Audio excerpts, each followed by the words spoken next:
Greenwashing, greenhushing. As concerns grow around climate change, so does a disconnect between narrative and reality.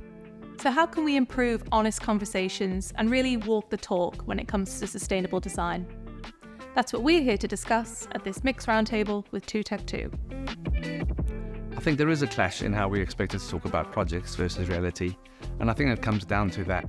We always want to talk positively about the kind of work that we're doing, but to really get to the sort of dig deep into projects and really look at the sustainability aspects of it, we might have to ask some uncomfortable questions.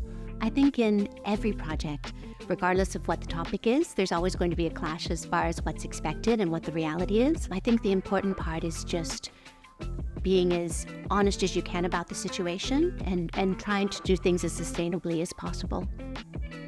I think people need to be very transparent about their journeys. They really need to be very open about what they're struggling with, and creating like an open environment for people to come across and say, I'm struggling with this. This is the product that I want to know more about this, and bringing people along. So I think empowering people is what we need to change.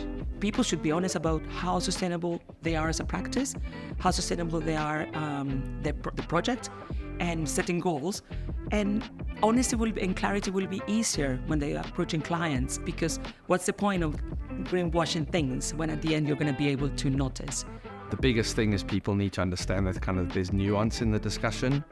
And I guess we live at a time where everybody wants a really quick, simple solution. I didn't do this, I did that instead, and you carry on as normal. But there's inherent contradictions in what we're doing.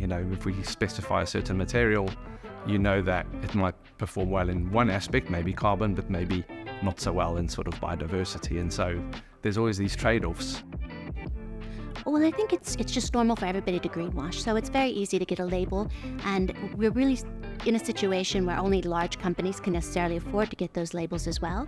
So I think more than what we need to ask for from manufacturers, it's more important to me to actually look at maybe small producers of things and understand how they're actually attaining those sustainability goals that aren't necessarily associated with the label, which I think comes down to the honesty factor as well.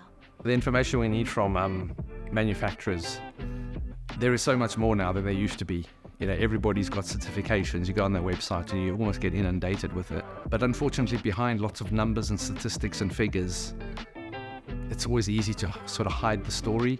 Things that maybe manufacturers would do as standard practice now get branded as a sustainability thing. One thing I often see is people call their products recyclable, but don't tell you how it will be recyclable, just that it's theoretically possible. So a bit more honesty about kind of what happens with products, both before they get onto a project and then what happens afterwards. I think that is sort of the information we need to be able to make informed decisions. It'll be so much easier, like we do, for instance, with U values for a building, or that we went to a more scientific numeric approach, that we could say that for materials, for equipment, for final products as well, that could be easy to put it on a scale. And of course, sometimes because of budget, you will have to use something that is on the lower scale, but at least and it's not being lied to, or without even knowing, lying to our clients and putting things out there that are not doing any good.